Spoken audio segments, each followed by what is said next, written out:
Hi guys, thank you so much for tuning in to my channel. If you're new here, my name is Chantal Casal and my videos are all about love, marriage, travel, and family. In today's video, I'm going to be talking about the current climate as it relates to family. But before I jump into that video, I would like to remind you guys to like, share, comment, and subscribe, because when you guys do those things, it makes it a lot easier for other people to find my video. I greatly appreciate it and thank you in advance.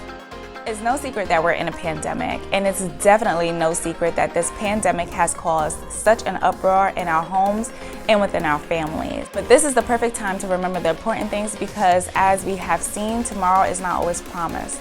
So I've created a list of things that we can do at home with our families to continue to build those bonds, continue to spend quality time together, and create real memories. Let's jump right into it. Board games is one of those things that's fairly cheap, they're easily accessible, and they could be great for all ages. If you're like me and you grew up on video games, then there is a bit of a nostalgic aspect to it, and it's beautiful when you get to share that with your kids, your husband, or your wife, and create new memories.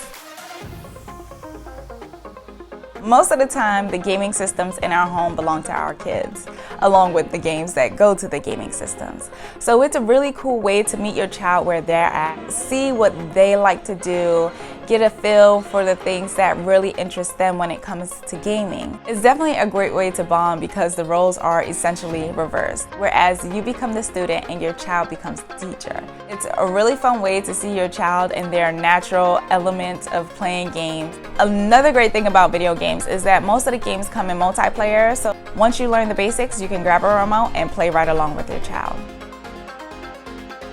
I cannot stress enough how important it is to walk around, get outside, and get some fresh air. We're all tired of being stuck in the house. It's good to get some exercise. I know anytime that I've been in my house for a long period of time, it makes me feel drowsy, I get headaches, and I just don't feel like myself. When I start to feel like that, I know that it's because I haven't left the house in a long time. So go outside, get some vitamin D. It's gonna help you be energized for all the many hats you have to wear at home. And if your kid is anything like mine, you guys can also see some neat bugs outside.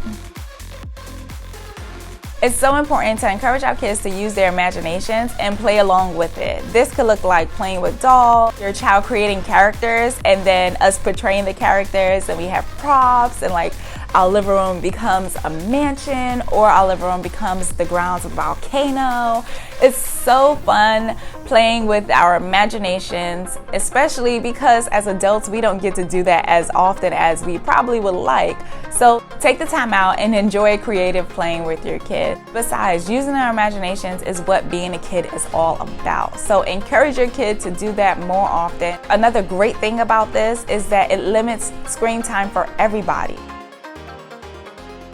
This is absolutely one of my favorite things to do because it's something that we can look forward to throughout the week. This is especially good if you've had a long week at work or just a really stressful day, because once you get home, all you have to do is put on a movie, pop some popcorn, cozy up next to your loved ones, and relax. You don't have to exert so much energy into playing or getting creative or figuring out things to do. And it's fun for everybody. One of the cool things that I've noticed recently is that my daughter and I have inside jokes about movies that we've watched together. And so it's definitely one of those things that I cherish, and one of those things that we can bond over and laugh about even when no one else is privy to the joke. Teach your child about self-care. One of the many things that I took away from this experience is the importance of self-care. If we don't care for ourselves, it's so hard to then give to everybody else. And self-care can come in many different ways. It can come in reading a book, taking a nap, going for a massage, or just taking some time and listening to music. But it is so important. And not only do us as parents have to take time for self-care, but so do our kids. And if we teach them young, then hopefully it will be something that they take with them into adulthood, and they won't have to struggle as much as we did in trying to balance everything and making time for ourselves. And once we teach them about self-care, we won't feel as guilty for taking some time for ourselves. I know that mom guilt can get extremely real, so make sure you take time to teach your child about self-care. Make sure that you help them schedule in self-care time for themselves, and definitely do that for yourself. And that's all I have for you guys today. I really appreciate you clicking on this video, and I hope to see you guys in the next one. Bye.